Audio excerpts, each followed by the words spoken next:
Tony Plohetski, thank you for joining us. First up, the settlement of the lawsuit. Who are these whistleblowers? Were they politically motivated? So, Len, this all started a couple of years ago, as a matter of fact, in October 2020, when those 7 whistleblowers went to the FBI and essentially alleged that their boss, the Attorney General of Texas, was violating, according to them, Texas law and needed to be investigated. Len, this was so striking because we're not talking about staff at levels within the government agency. We're talking about Ken Paxton's chief lieutenants, people who sit literally at his right hand. And so that is what was so striking at the time that they brought these allegations forward. One of the allegations was that Paxton gave a donor, thanked a donor, or had, one of the accusations is that he had a donor give his alleged mistress a job. That is salacious. Do we know whether that is in fact true? So the nature of all of this is that these allegations have not been through the legal process. In other words, they've not been fully vetted by any sort of outside investigative agency. And as part of the settlement, some of these allegations will never see a courtroom. So in other words, there will not be testimony in public to prove up or down these allegations. That's the very nature of a settlement. But what we know is that it is possible that an FBI investigation is ongoing. We know that the FBI was looking into these allegations 2 years ago. It's important to note that the FBI, the agency itself, never officially confirmed an investigation, but certainly based on our reporting at the time and in subsequent months, there were absolute indications of the FBI's involvement. You have to consider that these were not, as you pointed out, low-level staffers in Ken Paxton's office. As you said, they were high-level employees. What would they have to gain by bringing these kind of allegations against your boss? Well, that was their contention all along. Like, this is a guy we left other jobs for and came to work with him because of him. And so they talked about the difficulty in actually banding together as a group and going to the FBI, to federal officials about these allegations. They said at the time that it was very difficult for them, very painful for them, but that they were so compelled based on what they saw as the strength of the evidence that that's what they did. Now, how many people actually sued? So there were a total of 8 whistleblowers. Of them, 4 ultimately became plaintiffs in the lawsuit that apparently, based on these documents we obtained today, that there is a settlement for. Okay. In a statement, Ken Paxton said he chose this path, a settlement, to save taxpayers and ensure his third term is unburdened by unnecessary distractions. Really?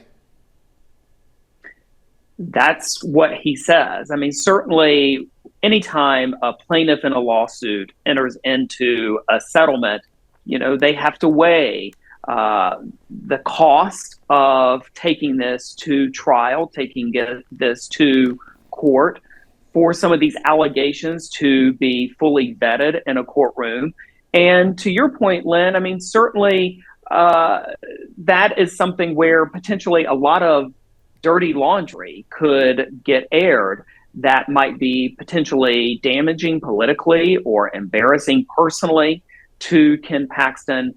Certainly litigants decide to settle for all kinds of reasons, but Ken Paxton, in his own words, saying that he did not want the distraction of this in his third term. Do you think Paxton's political reputation has been damaged in any way by the settlement?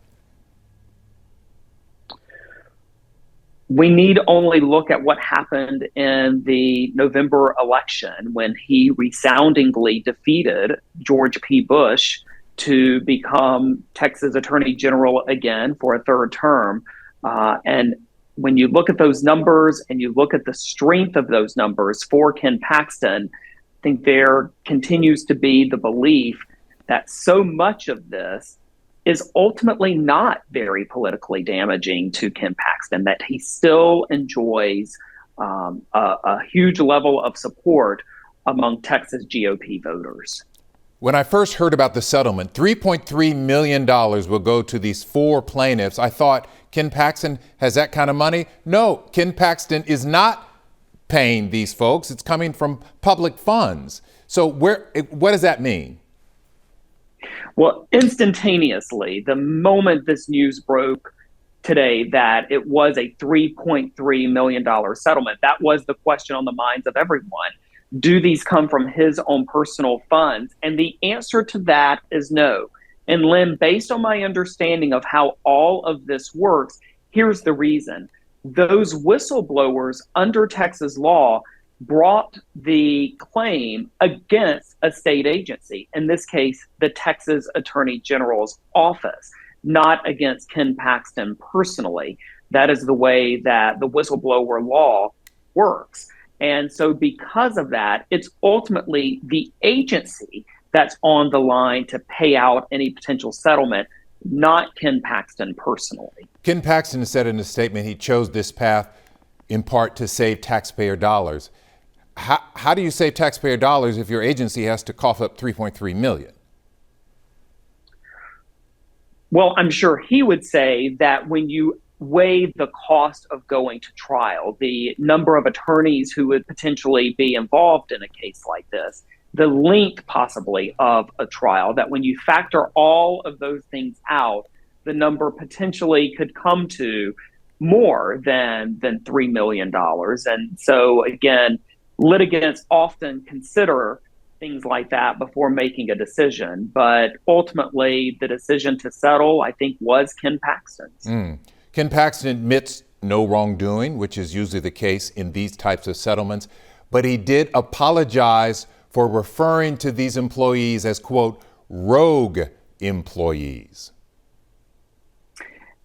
And not only that, he also agreed to take down a statement that he made about the allegations against him that was on the Attorney General's website. I looked this afternoon, that page has in fact been deleted from the Office of the Attorney General official website. But yes, that was also one of the major conditions that Ken Paxton agreed to, apparently, with regard to this settlement agreement. Ken Paxton's legal troubles are not over. He's still facing allegations of security fraud that go back several years. What's the status of that case? They go back to 2015, as a matter of fact. It is a very long-running case in state court that essentially is the result of a number of different appeals, but there has been mounting pressure in recent months for that case to have some sort of resolution, for it to see the light of day in a courtroom, or for prosecutors to possibly drop the case, though there has been no real indication of their willingness to do that. But yes, this was an issue that came up in the campaign, very much so, with regard to Ken Paxton. But what ultimately is going to be the outcome of those charges remains to be seen, because, again, they've not seen the light of day in a courtroom. 8 years later. All right, here we are with the settlement, $3.3 million from the Attorney General's office to the 4 plaintiffs. Tony Plohetski, always a pleasure. Thank you, sir. Thank you.